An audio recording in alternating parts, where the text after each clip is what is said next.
Hello and welcome to Real Men Feel. I'm your host, Andy Grant. And hey, you hear it? I've got my theme music back. So now we're a real show again. Feeling good. This is my third episode back since a long unplanned break. Still just me for a bit longer, but I'm starting to line up some guests, and I'm also appearing on other podcasts too. So things are definitely looking up for everyone that's reached out. I've heard a lot of positive feedback and appreciation for the most recent episodes of sharing where I've been and the subsequent depression and suicidal thoughts I've been dealing with. I want to call out a couple of people. First, I received a really moving email from Colin in Norway. You can read the whole thing at realmenfeel.org and the blog post for episode 261. What the fuck happened? Where is Andy? But he said, I want to thank you for your vulnerability, your honesty, your courage. I found your podcast so coherent, it really resonated with me, and I feel a deep sense of compassion for you. Thank you. I found a lot of inspiration from your podcasts as part of my own healing process. I want you to know that I find your vulnerability inspiring. I have tears in my eyes writing this. I want to send my heartfelt gratitude and love. I believe that men and society have so much healing to do, and I view your example of sharing masculine vulnerability as a gift. Thank you, Colin. Your whole entire letter really meant a lot to me. And in Apple Podcasts, Anxiously Attached recently wrote a review of that same episode. And that went, Andy, you are an amazing human being, and I just want to thank you for your body of work and for your vulnerability at this difficult time for you. I am the wife of a man that faithfully listens, and when he finds content of yours that resonates, he shares it with me. You have helped us both. I often say that Real Men Feel is for men and the women who love them. Many guys have told me that their girlfriends and wives have turned them on to the show. So to all the ladies listening, thank you. Thank you for tuning in. Thank you for sharing this with others. And to all of you, everybody, all human beings, I genuinely appreciate every rating, review, comment on YouTube, realmenfeel.org, Facebook, Instagram, all over the interwebs. I do see them, and please know they matter. Which brings me to the topic for today, reaching out. One thing that struck me after my 8-month-long withdrawal from life was how many people told me that they noticed I was quiet and wondered what was up. Some said I'd been on their mind, yet they didn't reach out.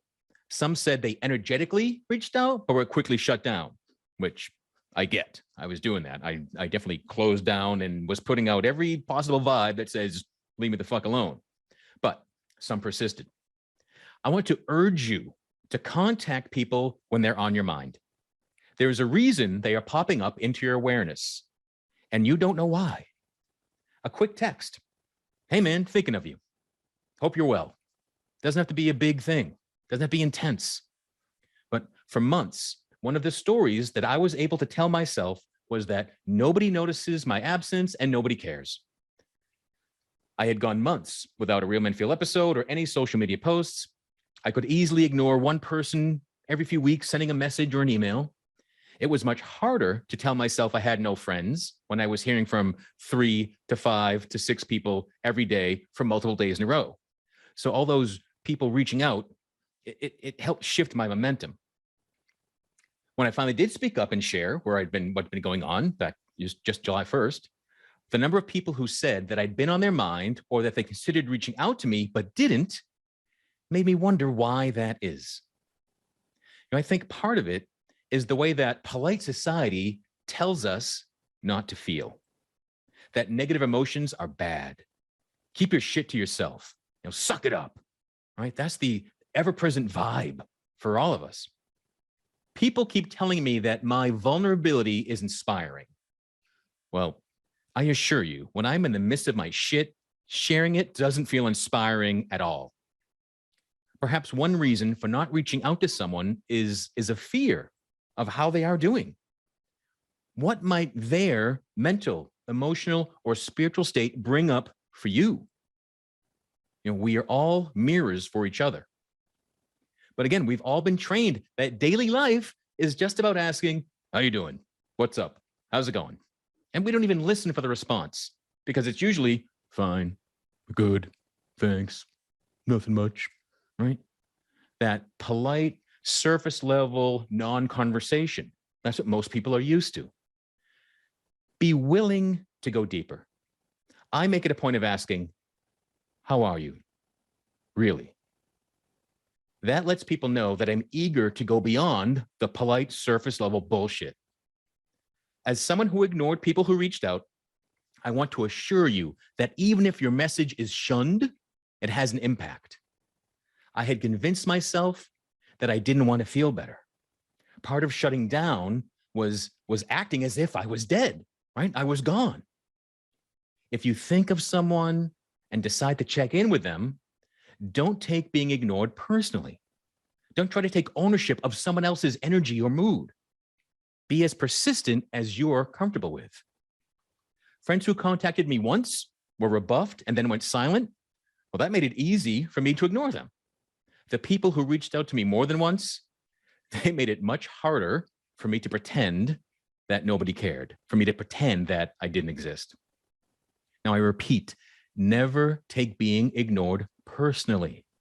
A response or lack thereof is entirely upon the mindset and energy level of the individual. Trust your instincts and intuition. Touch base with friends, family members, loved ones, brief acquaintances, I don't care, anybody, whenever they pop into your mind. Trust that impulse to ask how somebody is. Have a little faith that your connection with other human beings is actually a real thing and it's beneficial. Even if you don't get a response, I assure you that you're making an impact. And don't let a lack of response turn into any sort of self-judgment, right? Just give that gift of reaching out, that offering, that invitation, and to move on. I assure you, it is a much more horrible feeling to be thinking about someone, take no action, and then you discover they are no longer with us. And you've lost that chance to connect ever. Now, I'm not trying to say that you're responsible for keeping other people alive. Shit, maybe I am.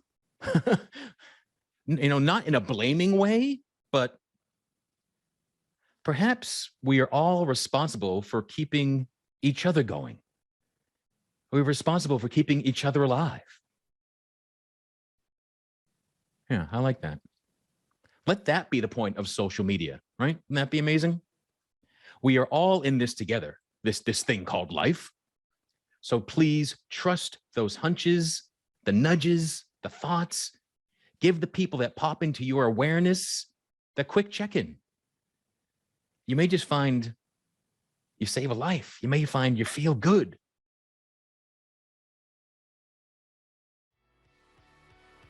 Wherever you are listening to Real Men Feel, please subscribe, follow, give a rating, a review, a comment, a share. Use me, use the show as an excuse to reach out to someone that you care about. And please know that I care about you. You can contact me at realmenfeel@gmail.com. If you want to explore what life might be like for you with more authenticity and vulnerability, book a free clarity call with me by visiting theandygrant.com/talk. And until next time, be good to each other. And as always, please be good to yourself.